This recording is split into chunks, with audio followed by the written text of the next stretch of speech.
see my dick, you will never get enough. Greetings and welcome to the Fan Perspective. I'm your host, Nathan Allen. This is NFL Weekly, the show where once a week I talk about things that happened last week in the association and talk about things that are going to look forward to in the coming week. So some of the biggest storylines from Sunday's action: the Browns continue to compete despite how shitty Brian Hoyer has been playing. And this defense is playing so amazing right now, and if it was any other QB in the league, they might have come away with the win, but Andrew Luck led the Colts to a miraculous comeback, and in the process of doing this, Andrew Luck has now thrown for more yards than in his first 3 years than any other QB in league history.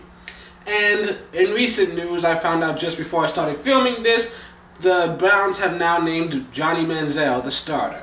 So, I've never been a fan of Manziel, but he can't possibly be worse than Hoyer. When's the last time Hoyer actually threw a touchdown? I'm honestly asking. It was like at least 3 weeks ago.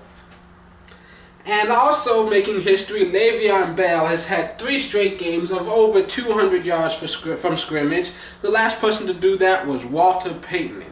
So, and Le'Veon Bell is only even in his second year. This guy is the truth. Also, after a big win last week, the Saints ended up losing to the Panthers 41-10.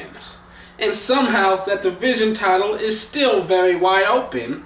And C.J. Anderson got 3 rushing touchdowns for the Broncos, which meant that Manning didn't have to.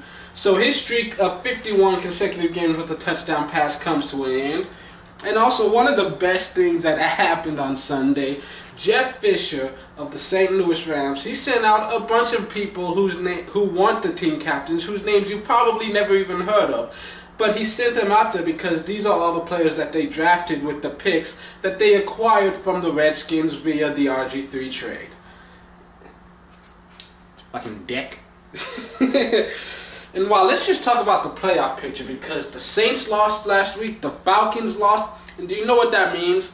It means that every single team in the NFC South has at least 8 losses on the year, which guarantees that there will be one team this year in the NFC that hosts a home game in the playoffs that will not have a winning record. Best case scenario, you might have an 8-8 team.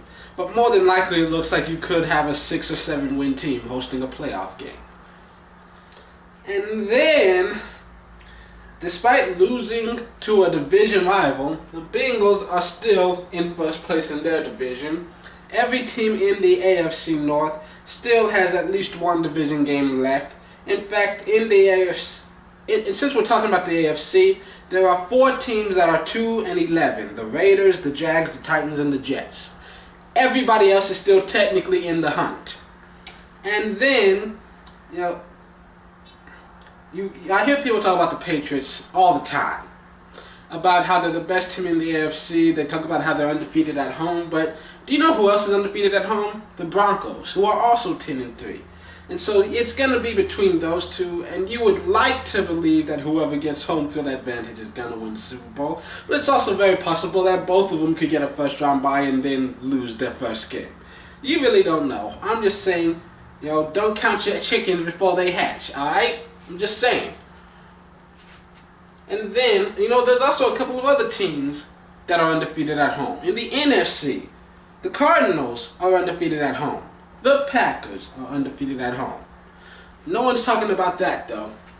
No, they're all talking about their golden boy Brady, because he's got 3 Super Bowl rings. Yeah, it was 10 fucking years ago. Get over it already. Jesus.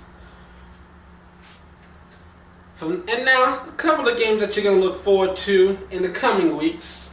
From this point on, I'm only going to talk about the games where both of the teams playing could possibly end up in the playoffs. So, on Sunday, some of the 1 o'clock games, you've got the Steelers at Falcons. Both of these teams still hold the possibility of winning the division, which is sad since the Falcons are currently 5-8 and they're at the top of their division. But in the Falcons, their offense is looking better than it has in a while, but their defense still looks shitty. At the same time, you can kind of say that about the Steelers too. This looks like it could be a shootout with the winner coming home with like 53-50. You never know. And then you've got the Dolphins at Patriots.